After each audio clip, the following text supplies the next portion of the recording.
ഇപ്പോൾ നമുക്കൊപ്പം നടൻ അമിത് ചക്കാലക്കൽ തത്സമയം ചേരുന്നുണ്ട്.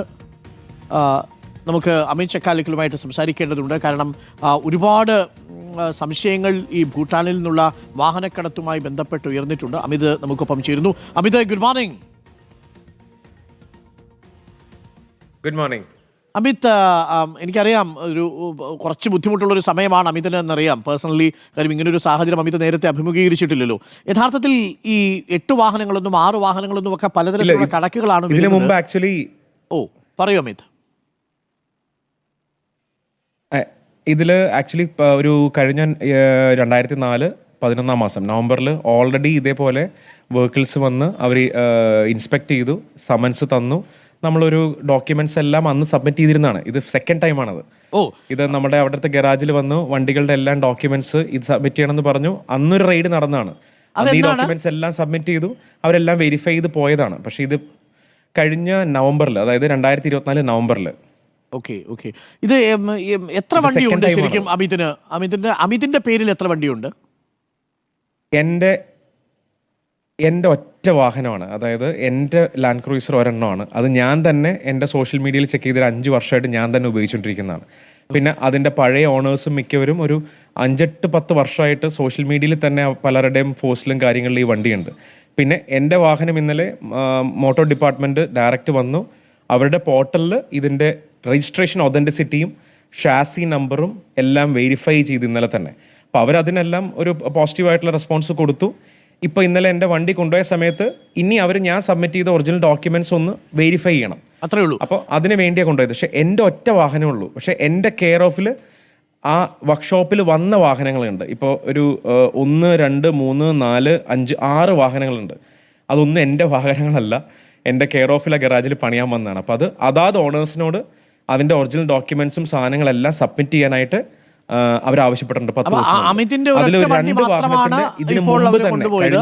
ഒറിജിനൽ രേഖകൾ കൊടുത്താൽ അത് തിരിച്ചു കിട്ടും. വണ്ടി മാത്രം, ഒറ്റ വാഹനം.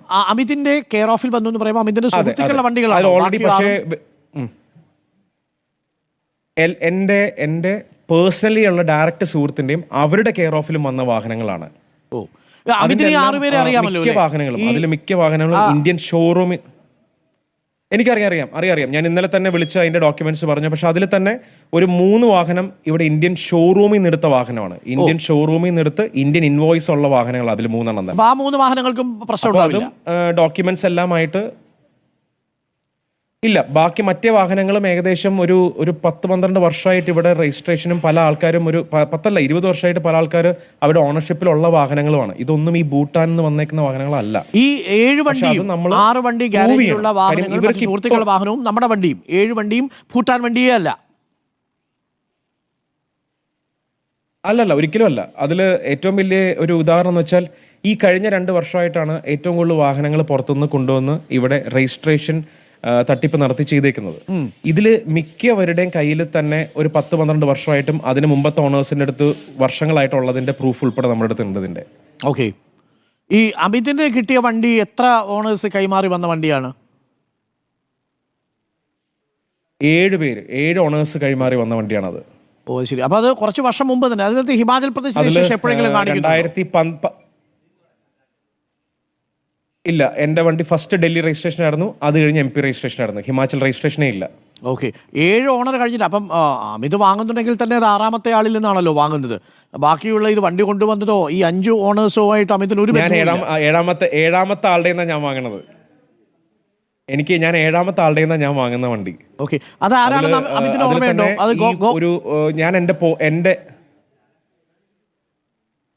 ഞാൻ വാങ്ങുന്ന ഗോവയിലുള്ളൊരു മഞ്ജുനാഥ് ഡൂക്ലെ എന്ന് പറയുന്ന ആളുടെ അടുത്താണ് ഞാൻ വാങ്ങുന്നത്. അയാളുടെ ഡീറ്റെയിൽസ് അമിതിന്റെ കയ്യിലുണ്ടല്ലോ, അയാൾ ഫോണൊക്കെ എടുക്കുന്നുണ്ടല്ലോ. അയാളുടെ ഈ കാര്യം പറഞ്ഞിരുന്നു അമിത്?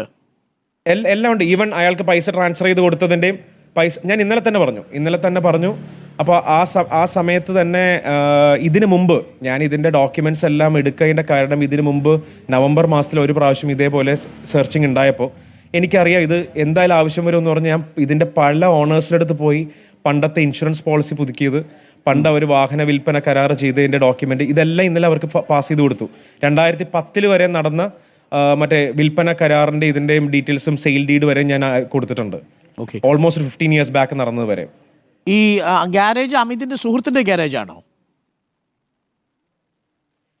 എൻ്റെ സുഹൃത്തിൻ്റെ ഗാരേജാണ്. ഓക്കെ.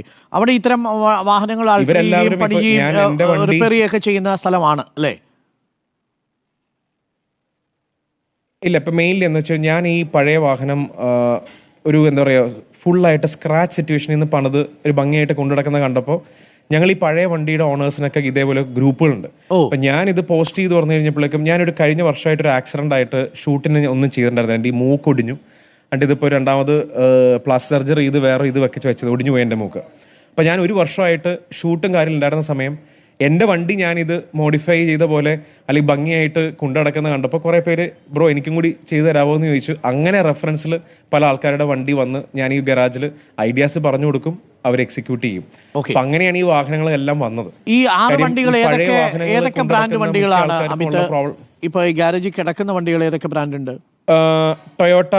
ടൊയോട്ട ലാൻഡ് ക്രൂസർ ഉണ്ട്, ഒരു ലാൻഡ് ക്രൂസർ പ്രാഡോ ഉണ്ട്, പിന്നെ ടൊയോട്ട ലാൻഡ് ക്രൂസറും ലാൻഡ് ക്രൂസർ പ്രാഡോയും. അത് ലാൻഡ് ക്രൂസർ 200 ഒക്കെ ഇന്ത്യയിൽ ഷോറൂമിൽ നിന്ന് തന്നെ എടുത്ത വാഹനമാണ്. പ്രാഡോവും ഷോറൂമിൽ നിന്ന് എടുത്ത വാഹനമാണ്. അപ്പോൾ ഷോറൂമിൽ നിന്ന് എടുത്ത വാഹനത്തിന് ഇൻവോയ്സ് ഉണ്ടെങ്കിൽ പിന്നെ അതിനകത്ത് പിന്നെ തർക്കമില്ല. പിന്നെ ഉള്ളത് 3 വണ്ടികളാണ്. അതാണെങ്കിൽ വർഷങ്ങളോളം പഴക്കമായുള്ള വാഹനങ്ങളുമാണ്. 2010, 2012 കാലങ്ങളിൽ വന്നിരിക്കുന്ന വണ്ടിയുമായിരിക്കും. ഈ വണ്ടികൾ ഏതെങ്കിലും ഹിമാചൽ പ്രദേശ് രജിസ്ട്രേഷൻ ഉണ്ടായിരുന്ന വണ്ടികളോ അങ്ങനെ എന്തെങ്കിലും അറിയാമോ? ഒന്നുമില്ല, ഒറ്റ വണ്ടി ഹിമാചൽ പ്രദേശ് രജിസ്ട്രേഷൻ ഇല്ല. അപ്പൊ അക്കാര്യത്തിൽ അതിനകത്തൊരു ക്ലാരിറ്റി വന്നിട്ടുണ്ട്. ഈ ഇടനിലക്കാർ എപ്പോഴെങ്കിലും അമിതമായിട്ട് ബന്ധപ്പെടുകയോ അതുപോലെ ഇങ്ങനെ മറ്റ് വിദേശ രാജ്യങ്ങളിൽ നിന്ന് കുറഞ്ഞ നിരക്കിൽ വണ്ടി തരാം എന്ന് പറഞ്ഞ് അങ്ങനെ ആരെങ്കിലും ബന്ധപ്പെടുകയോ അങ്ങനെ എന്തെങ്കിലും ചെയ്തിട്ടുണ്ടോ? അവർ ആരെങ്കിലുമായിട്ട് എപ്പോഴെങ്കിലും ഒരു ഫോണിലെങ്കിലും? ഇല്ല, ഇതില് മിക്ക ആൾക്കാരും നമ്മളിപ്പോൾ ഞാൻ ബേസിക്കലി ഈ എൻ്റെ ഇൻസ്റ്റാഗ്രാമിൽ ഈ വണ്ടികളുടെ മറ്റേ പോസ്റ്റ് ഇടുമ്പോഴും എൻ്റെ വാട്സാപ്പിൽ ഇടുമ്പോഴും പിന്നെ ഞാനിങ്ങനെ ഈ ചെയ്യുന്ന ഫ്രണ്ട്സിൻ്റെ ചെയ്യുന്ന വണ്ടികളുടെയൊക്കെ അവർ പോസ്റ്റ് ചെയ്യുമ്പോഴൊക്കെ ഇത് ആരാ ചെയ്തേ എന്താ ചെയ്തതെന്ന് പറയുമ്പോൾ മിക്കവരും എനിക്ക് ഇൻസ്റ്റാഗ്രാമിലും എന്നോടും ഇങ്ങനെ ഫോർവേഡ് ചെയ്യാണ്ട് ഒരുപാട് വണ്ടികൾ. അപ്പം നമുക്ക് തന്നെ അറിയാം, ഈ കഴിഞ്ഞ ഒരു വർഷമായിട്ട് ഞങ്ങൾ തന്നെ ഇത് എത്ര വർഷമായിട്ട് ഈ കാണാത്ത വാഹനങ്ങൾ പുതിയത് വരുന്നുണ്ട്. അപ്പോൾ നമ്മൾ തന്നെ അങ്ങോട്ടും ഇങ്ങോട്ടും ഓണേഴ്സ് പല ആൾക്കാർ സംസാരിച്ചിട്ടുണ്ട്, ഇതൊന്നും ജെനുവിനാന്ന് തോന്നുന്നില്ല. പല ആൾക്കാരും എന്നോട് റെഫറൻസ് ചോദിക്കാറുണ്ട്, ചേട്ടാ ഈ വണ്ടി ജെനുവിനാണോ, ഇത് എടുക്കാവോ? അപ്പോൾ പലരോടും ഞാൻ ഇന്നലെ വന്ന ഓഫീസേഴ്സിന് വരെ ഞാനത് കേൾപ്പിച്ചു കൊടുത്തു. ഞാനിത് ബ്രോ ഇത് ജെനുവിനാന്ന് എനിക്ക് തോന്നുന്നില്ല, അവരോട് RC ബുക്ക് ചോദിക്കുക, അതിൻ്റെ ഡോക്യുമെൻറ്റ്സ് ചോദിക്കുക. കാര്യം ഞാനൊരു പ്രാവശ്യം ഇതിൻ്റെ ദിക്തഫലം അനുഭവിച്ചാണ് കഴിഞ്ഞ നവംബറിൽ. അപ്പം ഒരുപാട് പേര് മെസ്സേജ് അയക്കാറുണ്ട്, ഒരുപാട് പേര് മെസ്സേജ് അയക്കും വണ്ടി കൊടുക്കാണ്ടെന്ന് പറഞ്ഞ്, പ്രത്യേകിച്ച് അഭിപ്രായങ്ങൾ ചോദിക്കും ഒരുപാട് പേര്. നമ്പർ ഉണ്ടാവില്ല. ഏതെങ്കിലും വാഹന കച്ചവടം ആർക്കെങ്കിലും വേണ്ടി നടത്തിയിട്ടുണ്ടോ അമിത്? ഇല്ല, ഇതില് മിക്കവരും വണ്ടി കൊടുക്കാനുണ്ടെന്ന് നമ്മുടെ ഓണേഴ്സ് ഗ്രൂപ്പിലിടും. ഈ കൊടുക്കാനുണ്ടെന്ന് പറയുമ്പോൾ മിക്ക ആൾക്കാരും is there any LC for sale, is there any this for sale. നമ്മൾ ചെയ്യുന്നത് ഈ പോസ്റ്റ് അങ്ങനെ തന്നെ ഫോർവേഡ് ചെയ്ത് അവർക്ക് കൊടുക്കും. അതിൻ്റെ അകത്ത് നമ്പറുകൾ ഉണ്ടാവും. ഇതെല്ലാം നമ്മളാണ് അങ്ങോട്ടും ഇങ്ങോട്ടും പോസ്റ്റ് ചെയ്യുന്നത്. അപ്പൊ ഇതിന് വരെ നമ്മൾ ലിങ്ക് ഉണ്ടെന്ന് പറഞ്ഞ് കണക്ട് ചെയ്ത് കഴിഞ്ഞാൽ നമുക്ക് പെട്ടുപോകും. മനസ്സിലായി. ഇതിനകത്ത് ഈ ഹിമാചൽ ഈ തട്ടിപ്പ് സംഘത്തിൽ ഈ ഗ്രൂപ്പിലുള്ളവരെ പരസ്പരം അങ്ങോട്ടും ഇങ്ങോട്ടും അറിയുന്നവരൊക്കെ തന്നെയാണോ അമിത്?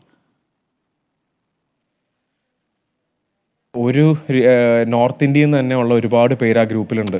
ഒരു 250 പേരുണ്ട് നോർത്ത് ഇന്ത്യയിൽ നിന്നുള്ളവർ. അവരെല്ലാവരും അങ്ങോട്ടും ഇങ്ങോട്ടും. കാര്യം നമ്മൾ എന്തിനാണ് ഈ പരസ്പരം ഒരു ബന്ധം കീപ്പ് ചെയ്യണമെന്ന് വെച്ചാൽ ഈ സാധനം ഒന്നും ഇവിടെ നമ്മുടെ പാർട്സ് വാങ്ങിക്കാൻ കിട്ടില്ല. അപ്പം എന്തെങ്കിലും പാർട്സ് നമ്മൾക്ക് ആവശ്യമുണ്ടെങ്കിൽ ദിസ് ഇസ് ഫോർ സെയിൽ, അല്ലെങ്കിൽ എൻ്റെ എന്തെങ്കിലും സ്പെയർ ഉള്ളത് ദിസ് ഇസ് ഫോർ സെയിൽ. അപ്പോൾ അങ്ങോട്ടും ഇങ്ങോട്ടും നമ്മൾ കോൺടാക്ട് ചെയ്യും.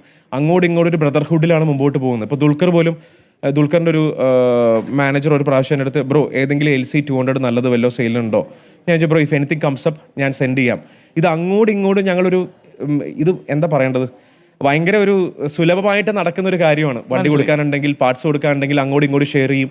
നമ്മുടെ ഇൻസ്റ്റാഗ്രാമിൽ എന്നെ മെൻഷൻ ചെയ്ത് തന്നെ ഒരു 100 കണക്കിന് ആൾക്കാർ വെഹിക്കിൾ ഫോർ സെയിൽ എന്ന് പറഞ്ഞു വരും, ടാഗ് എന്ന് പറഞ്ഞു വരും.